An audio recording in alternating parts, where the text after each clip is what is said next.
نبی کریم صلی اللہ تعالیٰ علیہ وسلم نے نہ صرف اپنے روشن فرامین بلکہ اپنے عمل کے ذریعے رہتی دنیا کے لوگوں کو بتایا کہ بندوں کے حقوق کی اہمیت کتنی ہے اور ان کے حقوق پورا کرنے کی اسلام میں کس قدر تاکید بیان کی گئی ہے،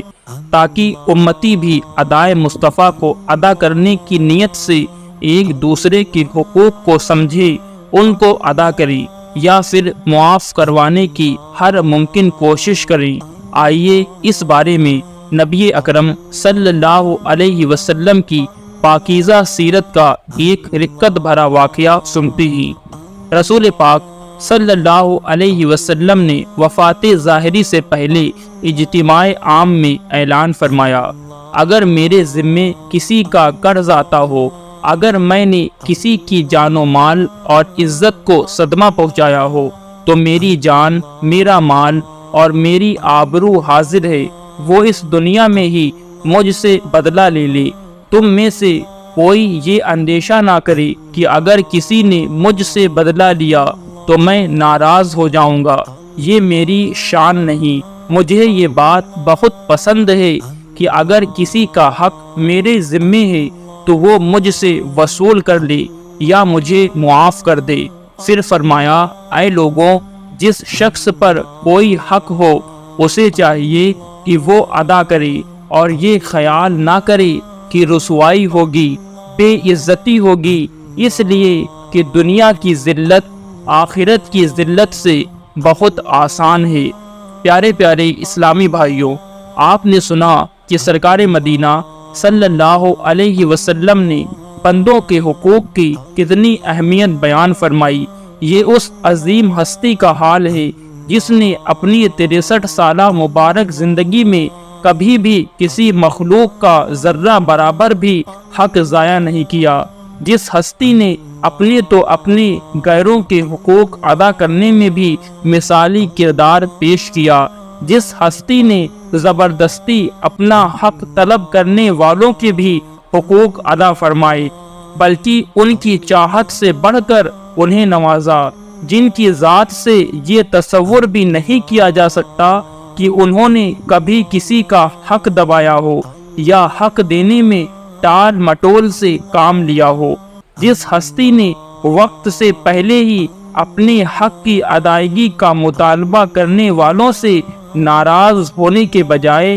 ہمیشہ صبر و تحمل کا مظاہرہ کرتے ہوئے ان کے حقوق ادا فرمائے، جن کے مبارک معمولات کو دیکھ کر اور ارشادات کو سن کر صحابہ کرام علیہم الرضوان نے بندوں کے حقوق کی اہمیت کو سمجھا اور بندوں کے حقوق کی ادائیگی کرتے رہے۔ اس مقدس ہستی کی سادگی، عاجزی، فکر آخرت اور خوف خدا پر ہماری جان قربان کہ بھرے اجتماع میں لوگوں سے نہ صرف اپنے حقوق لینے یا معاف کرنے کی پیشکش فرما رہے ہیں، بلکہ لوگوں کو حساب آخرت یاد دلاتے ہوئے آپس میں ایک دوسرے کے حقوق کی ادائیگی کی بھی ترغیب ارشاد فرما رہے ہیں۔ لہٰذا اگر ہم نے کبھی جان بوجھ کر یا انجانے میں کسی مسلمان کا حق ضائع کیا ہو یا کسی کو ہماری ذات سے کوئی تکلیف پہنچی ہو تو ہمیں فوراً معافی تلافی کر لینی چاہیے۔ یاد رکھیے، حقوق دو طرح کے ہوتے ہیں، ایک اللہ کریم کے حقوق اور دوسرے بندوں کے حقوق۔ اللہ کریم کے حقوق تو ہم پر اس وجہ سے لازم ہیں کہ ہم اللہ کریم کے بندے ہیں، اس نے ہمیں پیدا فرمایا ہے، وہی ہمارا پالنے والا ہے، اسی وجہ سے اس کے احکامات کو ماننا اور ان پر عمل کرنا ہم پر لازم ہے۔ لیکن بندوں کے حقوق کی ادائیگی ہم پر کیوں ضروری ہے؟ اس بات کا جواب دیتے ہوئے امام محمد غزالی رحمۃ اللہ تعالی علیہ ارشاد فرماتے ہیں، انسان یا تو اکیلا رہتا ہے یا کسی کے ساتھ، اور چونکہ انسان کا اپنے ہم جنس لوگوں کے ساتھ میل جول رکھے بغیر زندگی گزارنا مشکل ہے، لہٰذا اس پر مل جل کر رہنے کے آداب سیکھنا ضروری ہے۔ چنانچہ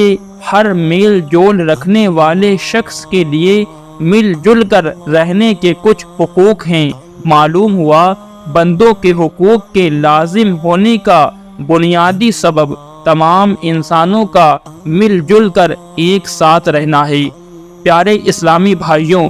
آج تو حالات بہت نازک ہوتے جا رہے ہیں۔ آج کئی لوگوں کا حال یہ ہے کہ وہ دیگر لوگوں کے حقوق ضائع کر دیتے ہیں، ان کے مال ہڑپ کر جاتے ہیں، ان کی عزتوں کو پامال کرتے ہیں، ان کو دھوکہ دیتے ہیں، ان کی سادگی کا ناجائز فائدہ اٹھاتے ہیں، ان کو طرح طرح سے تکالیف پہنچاتے ہیں۔ اولاد والدین کی نافرمانیاں کر رہی ہے تو والدین اولاد کے حقوق سے غافل ہیں۔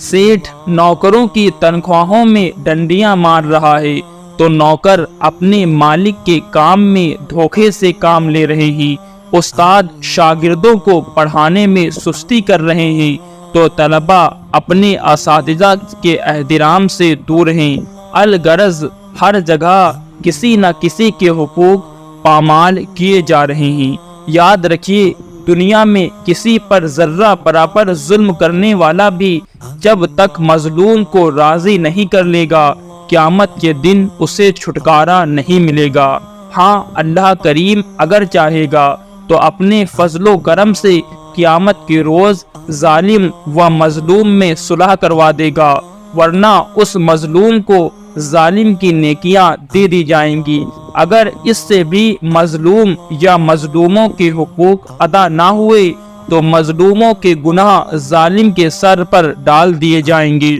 اور اس طرح وہ ظالم اگرچہ بڑی بڑی نیکیاں لے کر قیامت میں آیا ہوگا، مگر بندوں کے حقوق ضائع کرنے کے سبب بالکل ہی کنگال ہو جائے گا، اور اسی وجہ سے اسے دوزخ میں ڈال دیا جائے گا۔ پیارے اسلامی بھائیوں، یاد رہے، یہاں ظالم سے مراد صرف قاتل، ڈاکو یا مار دھاڑ کرنے والا ہی نہیں، بلکہ جس نے ظاہری طور پر کسی کا تھوڑا سا بھی حق مارا، مثلاً ایک آدھ روپیہ ہی دبا لیا ہو، بلا اجازت شرعی ڈانٹ ڈپٹ کی ہو، یا غصے میں گھور کر دیکھا ہو، مذاق اڑایا ہو، تو پھر وہ بھی ظالم ہے اور وہ مظلوم۔ اب یہ الگ بات ہے کہ اس مظلوم نے بھی اس ظالم کا بعض حق مارا ہو۔ اس صورتحال میں دونوں ایک دوسرے کے حق میں مخصوص معاملات میں ظالم بھی ہیں اور مظلوم بھی۔ اسی طرح کئی لوگ ہوں گے جو بعضوں کے حق میں ظالم اور بعضوں کے حق میں مظلوم ہوں گی۔ حضرت عبداللہ بن انیس رحمۃ اللہ تعالی علیہ فرماتے ہیں، اللہ پاک قیامت کے دن ارشاد فرمائے گا،